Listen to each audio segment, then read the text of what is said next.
Un secretario de organización saliendo de prisión después de casi 5 meses de preventiva y otro secretario de organización al que la Fiscalía Anticorrupción le pide, por ahora, 24 años de cárcel. Quizás ha llegado la hora de hablar de la responsabilidad del secretario general, que es quien los ha nombrado a los dos.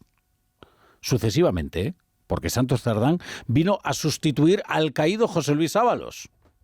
Hoy Santos Cerdán duerme al fin fuera de la cárcel de Soto del Real. Han pasado casi 5 meses desde que entró y la razón de una prisión preventiva tan prolongada se nos revelaba ayer en un informe de la UCO, que lo señala como la pieza clave de una tupida trama de corrupción con 3 vértices. La gigante Acciona, la instrumental Servinavar y las administraciones del PSOE. Y orbitando alrededor varias sociedades opacas y familiares que ocultaban en sus cuentas parte de las comisiones.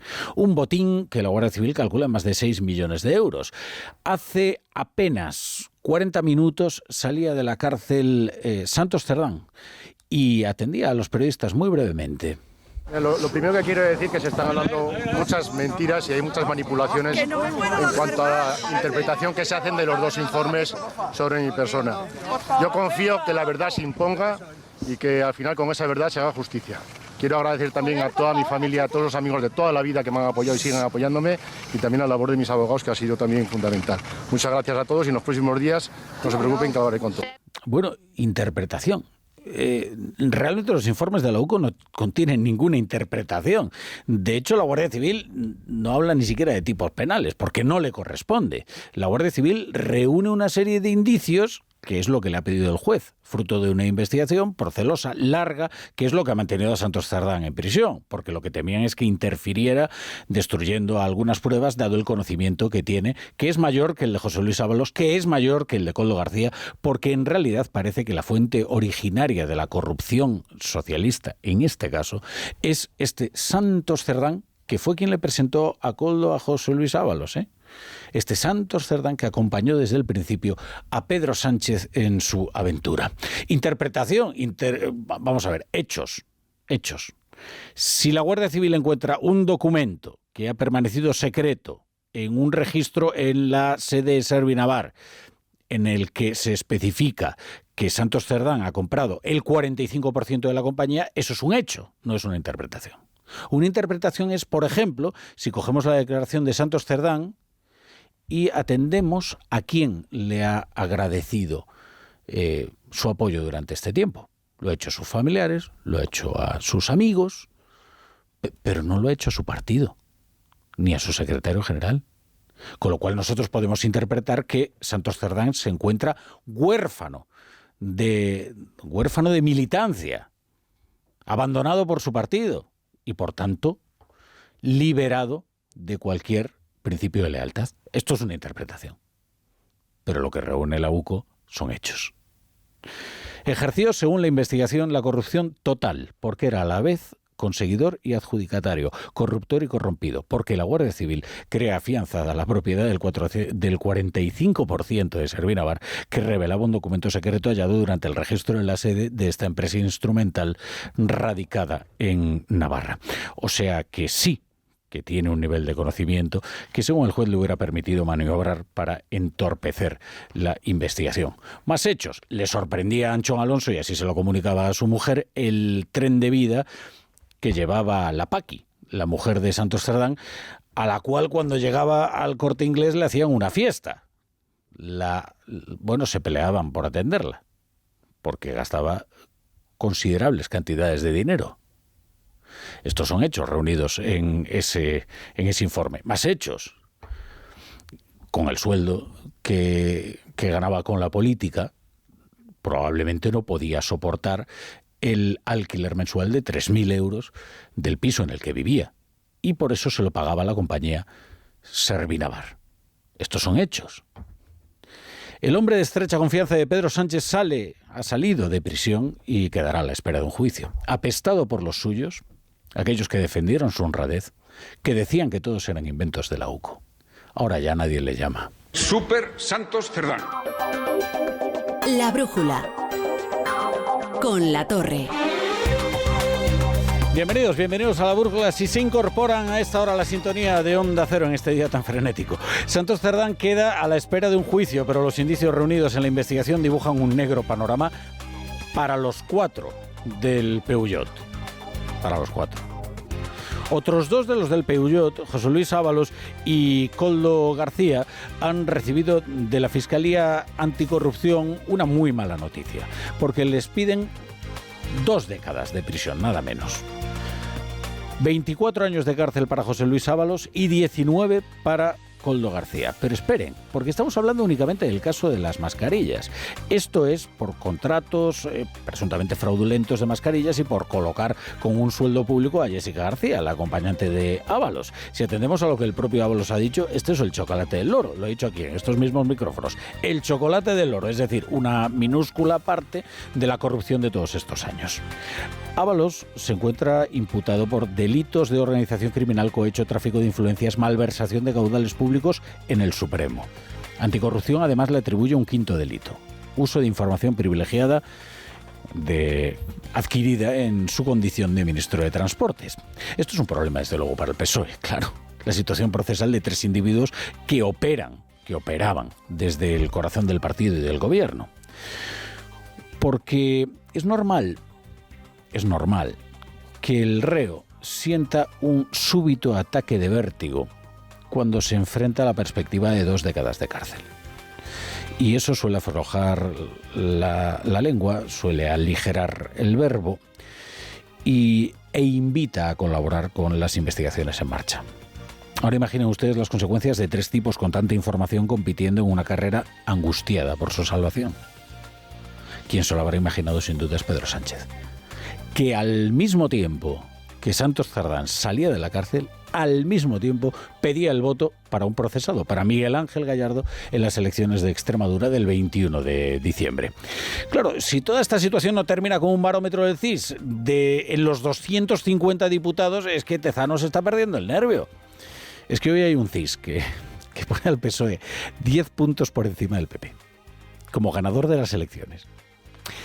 Y eso que todavía no puede haber reflejado este nuevo informe de la UCO, que ya saben ustedes que nada sienta tan bien a la salud demoscópica del PSOE como un informe de la Guardia Civil de más de 200 páginas sobre los presuntos delitos de uno de sus secretarios de organización. Esto es un impulso demoscópico que a Tezanos le invita a pensar que ha crecido el apoyo al Partido Socialista. Santos Cerdán sale de la cárcel, José Luis Ábalos recibe una petición de pena de 24 años y Koldo García de 19. El 4º tripulante del Peugeot ha tenido hoy un día intenso, que comenzaba en la sesión de control en el Congreso. Le pregunto, para sacar algo adelante, ¿hay que reservarle una mordida del 2% al Partido Socialista Obrero Español? La cloaca es Ferraz y usted la ha llevado a la Moncloa. Su moción de censura no fue contra la corrupción, fue para la corrupción de su cuadrilla. Haga lo que quiera con su partido, señor Sánchez, pero no va a convertir a España en una cloaca. Tolerancia cero frente a la corrupción. No 0 respuestas frente a la corrupción, que es lo que ustedes hacen cuando les afectan estos casos. No, mire Almería. Pues si decían que el informe de la UCO no existía y llevamos por el segundo, digo el de Santos Cerdán, con el cual se prodigaron en gestos de solidaridad hasta que finalmente los indicios pesaron tanto que terminó en prisión preventiva. Y hombre, acompañarlo a la prisión preventiva ya hubiera sido demasiado, ¿verdad?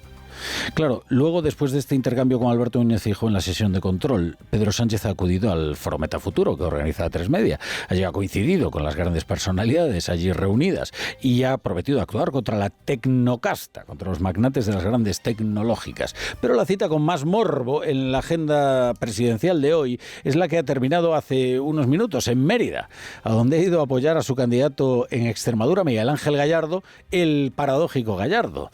Bueno, esto de apoyar es un verbo arriesgado, porque es un poco como aquella película de No me chilles que no te veo, que no sabes quién perjudica más a quién, pero sí que juntos se dirigen a la catástrofe. Vamos a ver, Gallardo es un candidato que se presenta a las elecciones cuando ya tiene fijada una fecha para su juicio. Se sentará en el banquillo de los acusados entre el 9 y el 14 de febrero. No son las mejores credenciales para presentarse a una campaña electoral. No lo tiene fácil. y en sus propias filas lo cuestionan porque saben que la única razón por la que es candidato, teniendo ya fijada la fecha de su juicio, es porque en el mismo banquillo se va a sentar el hermanísimo de Pedro Sánchez. Y, hombre, no es cuestión de asumir la responsabilidad de David Sánchez en la fabricación de un puesto público, en su caso en el disfrute de un puesto público mediante la renuncia de aquel que supuestamente se lo fabricó, que es Miguel Ángel Gallardo. Claro, si dimite Gallardo y asume la responsabilidad por la investigación que hay en marcha, bueno, el procedimiento, ¿en qué lugar queda David Sánchez? Cualquier otro hubiera sido dimitido ya, ¿eh? Hombre, presentar a un candidato no procesado, porque que tiene ya fecha para su juicio.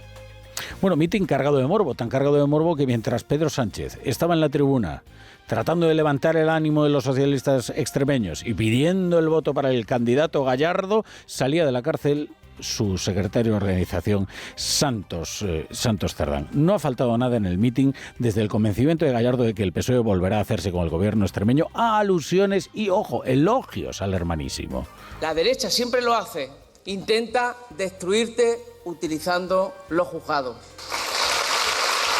Es verdad que personalmente lo he pasado mal, no por mí, por mi familia, por mis hijos, también por David, un gran profesional que vino a desarrollar su talento, a generar riqueza musical y que tuvo que marcharse por la presión de la ultraderecha.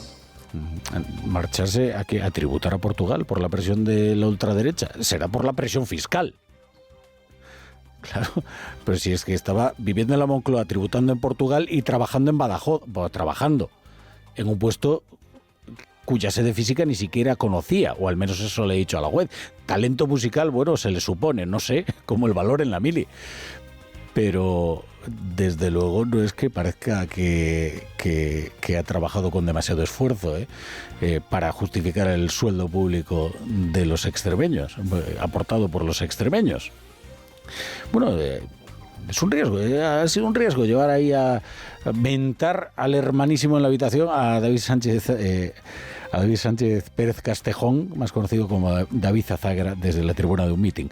Luego subió Pedro Sánchez y, bueno, pues eso, coincidiendo con Santos Cerdán, saliendo de la prisión, criticaba él la mala gestión del Partido Popular y mostraba su fe en la victoria.